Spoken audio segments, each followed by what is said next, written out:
Account. आज की video में हम देखेंगे इम्प्लाइज की इंपॉर्टेंस क्या है। मैंने ऑलरेडी पहले भी बताया था कि इम्प्लाइज बहुत इंपॉर्टेंट टॉपिक है, इसके अकॉर्डिंग बहुत से क्वेश्चन आते हैं। सबसे पहले देखेंगे हम सिंपल और कंडीशन स्टेटमेंट। सबसे पहले इफ एंड देन लिखा हुआ है, जहाँ पे इफ एंड देन लिखा हुआ वहाँ पे समझो आप सबसे पहले इम्प्लाइज है। और उसके अलावा जो लिखा हुआ है if you are working hard, ये होती है P statement. Then you are topper, ये होगा क्यों। दरमियान में इम्प्लाइज का साइन, ये सिंपल कंडीशन स्टेटमेंट है। आगे इसकी कन्वर्स है, इनवर्स है और कंट्रापोजिशन है। अब सबसे पहले कन्वर्स में समझाती हूँ कि कन्वर्स क्या होती है। कन्वर्स होते हैं कि if you are topper, topper और पहले ले आए हैं और वर्किंग हार्ड वो बाद में ले आए हैं। इफ़ एंड देन उसी तरह ही आने, और पहले क्यू आ गया, फिर इम्प्लाइज, फिर पी आ गया। ये होता है कन्वर्स। अब इनवर्स क्या होता है। इनवर्स मोस्ट इंपॉर्टेंट है, जिसमें नोट आ जाता है साथ। जैसे if you are not working hard, तो अगर तुम मेहनत ही नहीं कर रहे तो तुम टॉपर भी नहीं बन सकते। ये होती है इनवर्स की। और कंट्रापोजिशन है लास्ट पे। और उसके अलावा मैं आपको कुछ बताऊंगी कि जो होती है ना फर्स्ट स्टेटमेंट, जैसे हमारी कंडीशन स्टेटमेंट है, उसके अकॉर्डिंग हमें कन्वर्स, इनवर्स और कंट्रापोजिशन लेनी होती है। और लास्ट में कंट्रापोजिशन दी हुई है। कंट्रापोजिशन क्या होता है। If you are not topper, कि तुम टॉपर कब तक नहीं बन सकते। Then you are working hard, कि जब तक तुम ज़्यादा मेहनत नहीं करोगे। इसके साथ निगेशन लगाना, जैसे ऊपर के साथ निगेशन लगाया, निगेशन पी, निगेशन क्यों। अब मैंने यहाँ पे 2 टेबल्स बनाए हैं जो मैंने लिए हैं बुक से, ताकि आप लोगों को बुक वाला भी कंसेप्ट साथ साथ क्लियर हो। देखिए सबसे बड़ी चीज़ है कि उसने सिंपल पी दी है, क्यू है, निगेशन पी, निगेशन क्यू। ये बुक से मैंने लिया ना, तो मैंने बुक वाले किए हैं। उसके बाद मैंने लास्ट में लिखा है निगेशन क्यू और साथ इम्प्लाइज का साइन निगेशन पी।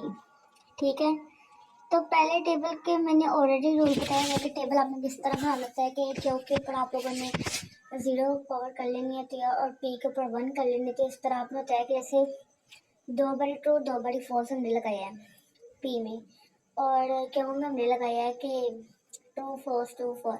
ये कंट्रा पोजिशन के अकॉर्डिंग हम लोग कर रहे हैं। कन्वर्स और इनवर्स के अकॉर्डिंग अगला टेबल है। सबसे पहले हम सिंपल कर रहे हैं। अब निगेशन क्यू और निगेशन पी कहाँ से है। ऊपर जो स्टेटमेंट मैंने 4 दिए ना, मैंने चारों के अकॉर्डिंग ये टेबल बनाया है। अब निगेशन पी और निगेशन क्यू आप लोग कैसे निकालते हैं। सिंपल सी बात है। सबसे पहले जो पी है ना, अगर पी में टी है ना, तो निगेशन पी में एफ हो जाएगा।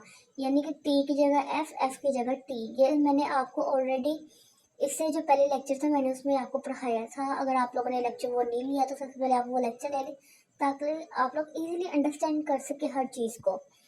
और लास्ट पे ये टी है ना, मैंने एफ लिख दिया था।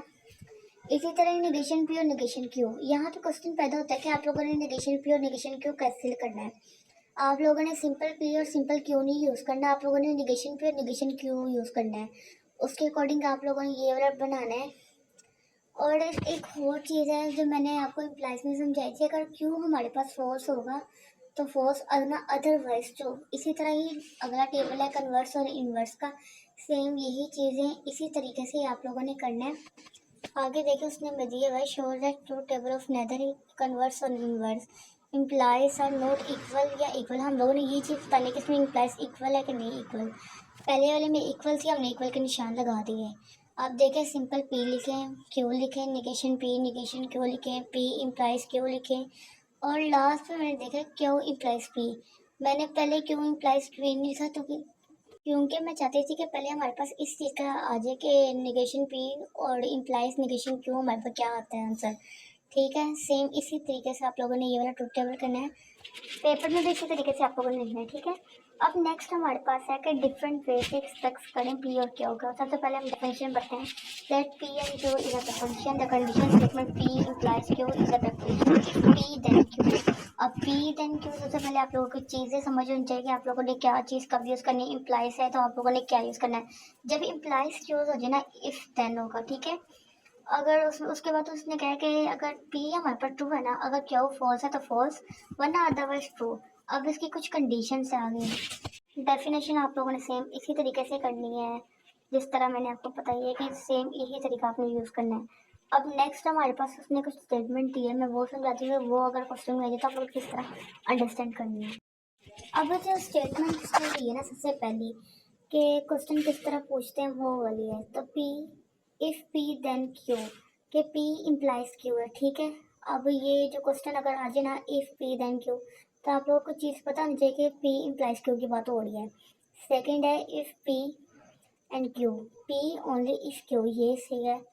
अगर सफिशिएंट का लफ्ज़ यूज़ कर रहा है P is sufficient for Q, तो इसका मतलब है जो सफिशिएंट कंडीशन है ना Q की, वो हो रही है अप्लाई P पे, ठीक है।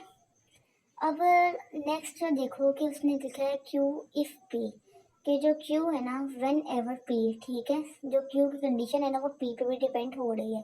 जैसे टॉपर वाली मैंने और हार्ड वर्किंग वाली एग्जांपल दी थी ना वो, और ये सारा कुछ हम लोग P इम्प्लाइज Q के अकॉर्डिंग कर रहे हैं, ठीक है। अब नेक्स्ट देखते हैं P व्हेन Q, ठीक है। P is necessary for Q, ठीक है। नेक्स्ट में नेसेसरी कंडीशन हो बताइए कि फॉलो फॉर P, ठीक है। ये सेम चीज़ तरीके इस तरह होनी है। अब लास्ट में उसने निगेशन P निगेशन Q की बात की है। निगेशन P निगेशन Q मैंने आप लोगों को बताया किस तरह यूज़ करना है, ये लास्ट पे उसी चीज़ की बात हुई है। अब मैंने एग्जांपल दोबारा लिखे जो लेक्चर 3 में मैंने आपको बताए थे, क्योंकि ये एग्जांपल मोस्ट इंपॉर्टेंट है।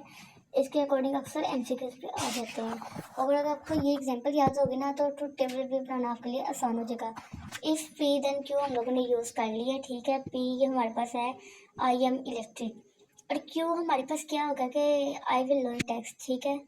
तो सबसे पहले स्टेटमेंट में देखो कि इलेक्ट हो गई हूँ टू, लोअर टेक्स्ट भी कर दिया कि मैंने, तो मतलब मैं ट्रू। अब ये मैंने दरम्यान में जो सिंबल यूज़ किया ना, वो आपने मुझे कमेंट सेक्शन में बताने का क्या है, मैंने ऑलरेडी आपको पढ़ा दिया है। अगर मैं इलेक्ट भी नहीं हुई हूँ और मैंने लोअर टेक्स्ट किया तो फिर भी ट्रू है। मैं इलेक्ट भी नहीं हुई ना टेक्स्ट लो हुए हैं तो फिर भी ट्रू हूँ मैं। यहाँ पे लास्ट में देखो कि मैं इलेक्ट हो गई हूँ तो मैंने टेक्स्ट लो नहीं किया तो फिर मैं गलत हूँ। मैंने पहले भी बताया था कि हमारे पास क्यों हमारे पास हो जाए ना फॉल्स, तो फिर फॉल्स वरना अदरवाइज ट्रू, ठीक है। ये मोस्ट इंपॉर्टेंट टॉपिक है, इसके अकॉर्डिंग बहुत ज़्यादा MCQs पेपर में आते हैं, आप लोगों ने ये चीज़ याद रखनी है। और मैं बता देती हूँ हम लोगों ने इस सेक्शन में क्या क्या पढ़ा है। सबसे पहले हमने पढ़ा है कंडीशन स्टेटमेंट क्या होती हैं, उसके बाद हम लोगों ने ये डिफरेंट वे से पढ़ा है। I hope you like the video, subscribe and share now. Allah हाफिज़, मिलते हैं नई वीडियो में।